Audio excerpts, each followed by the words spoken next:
Ողջույն սիրելի հայրենակիցներ, սկսում ենք քաղաքական տարին։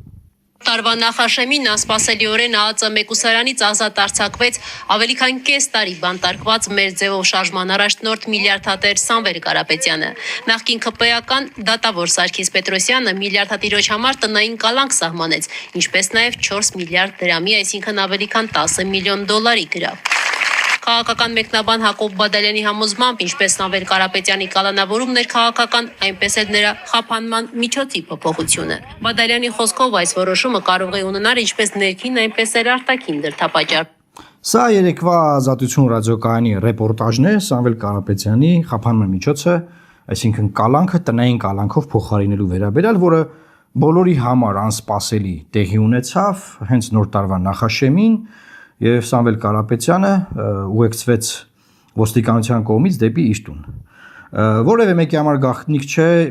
մանավանդ մեր հետևորդների, որ Սամվել Կարապետյանի հենց ձերբակալման, կալանավորման պահից սկսած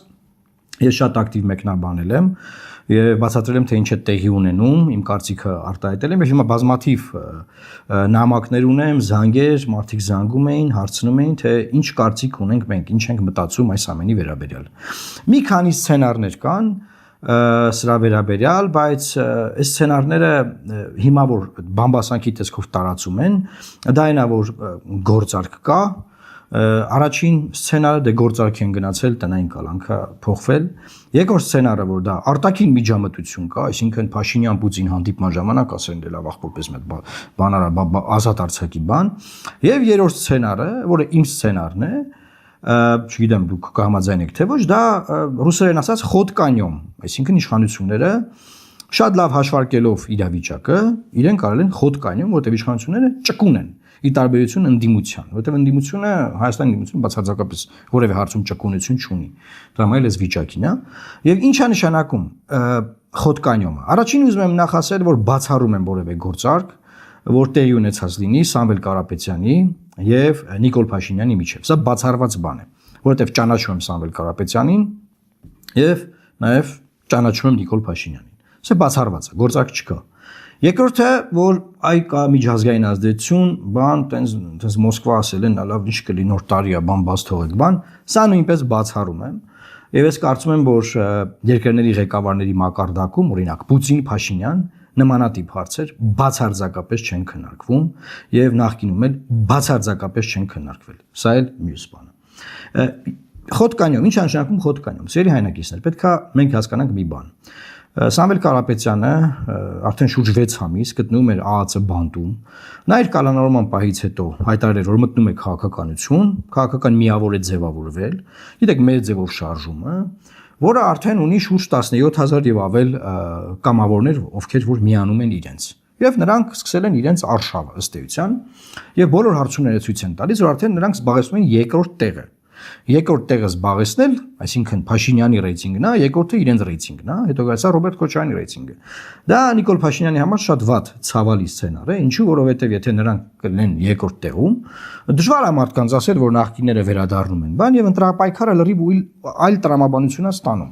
Ես դեռ չեմ ասում, որ օրը կգա, կտեսնենք կենտրոնական ընտրական հանձնաժողովը ինչպես կվարվի քաղաքական միավորների գրանցումների ժամանակ, բայց ընդհանուր որպես սցենար, որ այդ ռեյտինգը աճում է, իշխանությունները մտածում են, ինչ անենք, որ այս ռեյտինգը չաճի եւ աճող ռեյտինգը դարձնենք կառավարելի ռեյտինգ։ Ինչ է նշանակում կառավարելի ռեյտինգ, որ process-ը իրենք են կառավարում, ոչ թե որ կառավարում է process-ը ընդդիմությունը։ Եվ որոշում է կընդունվել, որ լավ գրավի դիմաց Սամվել Կարապետյանի խափանման միջոցը կփոխվի եւ կփոխվի դա հենց նոր տարվա դիմաց, հենց նոր տարուն, նախաշեմին, որ մենք կարողանանք մեր fake edge-երով, որոնք արդեն կան տարածվում են 3-4 օր, տարածել, որ ինչ մարդասեր է Հայաստանի առաջնորդը, որովհետև ոչ ոք չի հավատում, որ դատարանները կարող են ինչ-որ բաներ որոշել այս երկրում, կոնկրետ գոնե Սամվել Կարապետյանի գործով, հետեւաբար բոլորը գիտեն, որ եթե դատարանը որոշել է կալանավորել, դա որոշել է Նիկոլ Փաշինյանը, եթե դատարանը որոշել է տանել տնային կալանքի, դա որոշել է Նիկոլ Փաշինյանը։ Եվ ինչու է դա որոշել Նիկոլ Փաշինյանը, որովհետև դրանով ավելի խիստ սահմանափակումների տակ է դրվել Սամվել Կարապետյանը, եւ դա նշանակում է, որ Սամվել Կարապետյանը այդ արգելքների տակ, գիտեք, այդ արգելքները դրված են, չի կարող հայտարարություններով, ուղերձներով դիմել իր հայրենակիցներին։ Սա մեկ, երկրորդը, չի կարող իր ուղերձներով, իր հայտարարություններով դիմել իրենց 17000 եւ ավելի միացած կամավորներին, քաղաքական միավորներին, քաղաքական process-ների դերակատարներին։ Այսինքն այս սահմանափակումը դրված է, իրավունք չունի։ Այլ սահմանափակումներ էլ կան արտաքին աշխարհի շփումների հետ կապված, որովհետև եթե նախկինում քրեակատարական հիմնարկիչն կարող էր զանգել այլ երկրներում իր ընտանիքի անդամների հետ զրուցել, հիմա բացարձակապես նաև այդ հնարավորությունը չունի։ Բայց այդտեղ իշխանությունը ստանում հնարավորություն, որ տարածի, որ տեսեք իրենք ինչ մարդասեր են, սա մեկ։ Մյուսը ժողովրդին քարոզել, որ ժողովուրդ ջան, ձեր ընդդիմադիր առաջնորդը ոչ թե KGB-ի բանտում տանջվում է ձեր համար, այլ իրանց տանն անոր տարին նշում, այս մարդասեր իշխանության շնորհիվ, եւ շարունակում է իրանց տանը մնալ։ Այդ տունն էլ անդադար ցույց են տալիս հերոստատեսությունները, եւ նման ձևով արշավ են տանում, որպեսզի աճող ռեյտինգը կանգնեցնել խաղը բերել 21 թվականի դաշտ։ 21 թվականի դաշտում խաղը հետևյալն էր, որ կային նախկիները, որ ուզում էին վերադառնալ, հեղափոխությունը ռևերս անել, եւ կար Նիկոլը, որ դե հիմա դե ասենք հազարած սխալ արել, դե բայց դե ինչ անենք, մի խոսքի օրինակ, մարդիկ գնացին եւ հեղափոխությունը լավ են արել, թե վատ են արել, դրա միջև քվեարկություն այն, որ կոչվում է բևեռացված քվեարկություն։ Այսինքն այս մեթոդներով նա փորձում է իր ճկուն ներքաղաքական մտքով տանել process-ը իր կառավարման դաշտ եւ տանում է իր կառավարման դաշտ։ Ես նայում եմ մեկնաբանությունները, մինչեւ այս պահը սրա վերաբերյալ խոսակցություն չկա։ Հասկանում եք նոր տարի բանան, անցավ նոր տարին, արդեն հունվարի 4-ն է եւ պետք է հասկանալ ժողովուրդ ջան, սա նախընտրական տարի է։ Այն ինչ որ անում է իշխանությունը, իր ճկունությամբ, իր ինչ որտեղ խստությամբ, ինչ որտեղ բան լայնախոհություն դրսևորելով ամեն ինչ անում է որ ինքը վերընտրվի սրա վերաբերյալ է հետեւաբար հակառակ կողմ այսինքն ընդդիմադիր դաշտում ինչա արվում ընդդիմադիր դաշտում ինչ են մտածում հասկանում են արդյոք թե ինչ է անում իշխանությունը ես կարծում եմ որ բացարձակապես մենք չունենք այդ բանը առողջ միտքը ընդդիմադիր դաշտում եւ դրա համար շատ կարեւոր է որ կարողանանք ճիշտ իրողություններին ճիշտ գնահատականներ տալ թե ինչ է անում իշխանությունը ինչով է զբաղված իշխանությունը եւ հենց այդ պահին ինչով է զբաղված ընդդիմությունը այսինքն իշխանությունը նաեւ տեսավ որ եկեղեցու դեմ իր կռիվը իրեն վնաս է հասցնում նայեք այսօր Կիրակի է Նիկոլ Փաշինյանը հենց հիմա պատարագի է Հովանավանքում եւ չի հայտարարել որ կոչ է անում գան Հովանավանք իր բան հետևորդներին չէ ոչ մի բան հանգիստ ու սուփոց գնացել այսինքն ինքը սկսել է նվազեցնել եկեղեցու դեմ պայքարի դոզան որովհետեւ դա իրան վնաս է մի կողմից Սամվել Կարապետյանին KGB բանտում որպես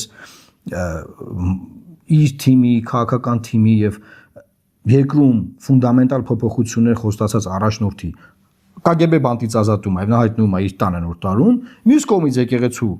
դոզան նվազեցնում է բայց մյուս կողմից ոնց է ուզում ներկայանալ մարդասեր եթե սրբազանները քրեակատարողական հիմնարկներում են դիմավորել նոր տարին նաեւ այլ քաղբանտարկյալներ մենք ունենք այսինքն այս իմաստով մենք պետք է հասկանանք որ ժողովուրդ ջան պետք է իշխանությանը լավ ճանաչել պետք է իշխանության գործողությունները ճիշտ գնահատել պետք է հասկանալ որ իշխանությունը կոնկրետ իդեմս Նիկոլ Փաշինյանի ճկուն է գործում հասկանում եք սիրելի հայրենակիցներ Եվ մյուս կողմից ընդդիմությունը ընդդիմադիր ուժեր են, որ ասենց ասում են, չէ մենք ունենք 20%, չէ մենք այսքան ենք, չէ մենք սենց ենք, բան, այդ ճկունություն չդրսևորելով գնալու են հերթական ջախջախմանը եւ պարտությանը։ Հիմա Սամվել Կարապետյանի մասով ամփոփելով պետք է իր թիմը հետևություններ անի, որովհետեւ կոնկրետ իրենց նկատմամբ արվել է ձիով քայլ։ Եվ այդ ձիով քայլը ունի հետևանքներ։ Այդ հետևանքները լինելու են կառավարել ընդդիմադիր դաշտում իրենց պատկերացումները եւ իրենց աճող ռեյտինգը եւ հետեւաբար մյուս բոլոր ընդդիմադիր ուժերին սա նույնպես վերաբերվում է այս թեման որ ես խոսում եմ սա Սամվել Կարապետյանի մասին չի սա Հայաստանի Հանրապետության մասին է սա Հայաստանի Հանրապետության ապագայի մասին է սա մեր ապագա անելիքների մասին է սա Նիկոլ Փաշինյանին ճիշտ ճանաչելու մասին է սրա մասին է եւ մի բան էլ ասեմ որ ես բացարձակապես չեմ էլ բացառում որ ես ամեն ինչ էլ տարածելով լավ հիմա այս դաշտի վրա հիմա լուրջ աշխատանք ա գնում եթե ով որ Facebook-ից բանը հասկանում սոցցանցից կտեսնի որ լուրջ աշխատանք ա գնում Սամվելին ազատելուց հաջորդ վարքյանից սկսած իրենք բողոք են բերելու այս տնային կալանքի դեմ չնայած որ արդեն իրենց գործնարել են խիստ նոր տարվա ուղերձ չեղավ հայտարարություններ չեն լինի այս ընթացքում եւ չեմ բացառում որ նաեւ ինչ որ պահի կարող են նորից փոխել խափանման միջոցը կալանքի հետևից տարածելով հաջորդ լուրերը որ այ տեսեք պայմանավորված են թողեցին որ նոր տարուն գնա տուն նոր տարին տանը անի հիմա բաց թողեցին ժողովուրդ ջան, մի խաբվեք, մի տրվեք այս մոլորություններին եւ պատրաստ եղեք ամեն տեսակի ճկուն մանիպուլյացիայի, որը ծառայում է մեկ բանի՝ իշխանության վերարտադրության եւ դրանից հետո Հայաստանի Հանրապետության նոր կորուստների, նոր զիջումների եւ մեր երկիրը շատ ծանր ճանապարհով տանելու։ Դրա համար եմ ասում, որ այս քննարկումը բացարձակապես հենց այն մասին չի, որ Սամվել Կարապետյանի մասին լինի։ Այս քննարկումը նրա մասին է, թե ընդդիմադիր դաշտը ինչպես է հանդես գալու ապագա սպասվող ընտրություններում։ Եվ հետեւաբար բոլոր սցենարների մասով մենք պետք է հստակ պատկերացնենք, թե ինչ է կատարվում, եւ մեր գնահատականները տանք, եւ մեր գործողությունները կարողանանք կատարել։ Հենց հիմա գնդակը մեր ձևովի քաղաքական միավորի դաշտում է, թե ինչ են, ինչպես են այս մարտահրավերները, որոնց մասին ես խոսեցի, դրանց դիմակայելու։ Բայց այս խնդիրը միայն իրենց հետ չի, այս խնդիրը ամբողջ ընդդիմադիր դաշտին է։ Թող ոչ ոք չմտածի, որ իրենք կկարողանան առանձին ընտրական process-ներին մասնակցելով իշխանությունը Հայաստանի Հանրապետությունում փոխել։ Եվ մենք տոներից առաջ դեռ առաջարկով հանդես ենք եկել, որ ընդդիմադիր ուժերը պետք է ընտրություններին մասնակցեն մեկ միասնական բևեռով։ Եվ այդ ճանապարհով է, որ հնարավոր է իշխանությունը խաղաղ, հանգիստ, սիրուն ձևով փոխել։ Եվ եթե դա տեղի չի ունենում, մենք գիտենք 21 թվականին ինչա տեղի ունեցել։ Հետեւաբար մեր սպասվող աշխատանքը է, որ թևերները sense կշտելու ենք ու սելու ենք զբաղվել դրանով։ Դրա վերաբերյալ է լինելու։ Բայց սկզբից պետք է հասկանալ ինչա կատարվում, ինչու է այսպես կատարվում, որ նոր մնացածը կարողանանք անել։ Մյուս թեման, որ բազմաթիվ նամակներ եմ ստանում, դա Վենեսուելայում 3 տեղի ունեցող process-ներն են, եւ խնդրում եմ մեկնաբանություններում նաեւ ձեր կարծիքը գրեք այս process-ի վերաբերյալ, եւ ինչ վերաբերում է Վենեսուելային, եթե լինի պահանջարկ, բնականաբար նաեւ առանձին տեսաուղերձ կպատրաստեմ, եթե լինի նման պահանջարկ, եթե դուք պահանջեք, նաեւ թե ինչու Միացյալ Նահանգները այս քայլին գնաց, ինչ է կատարվում տարածաշրջանում, այնինչ հետևանքներ կարող է ունենալ եւ ինչ է սպասվում ընդհանրապես աշխարհին 2026 թվականին։ Տարածեք այս տեսանյութը սիրելի հայրենակիցներ, արեք հետևություն նրանց վերլուծություններից եւ եղեք պատրաստ, պետք է լինել պատրաստ բնականաբար սպասվող փոփոխություններին։ Եվ կրկին շնորհավոր ամանոր եւ Սուրբ Ծնունդ։ Աստված պահապան Հայաստանի Հանրապետությանը։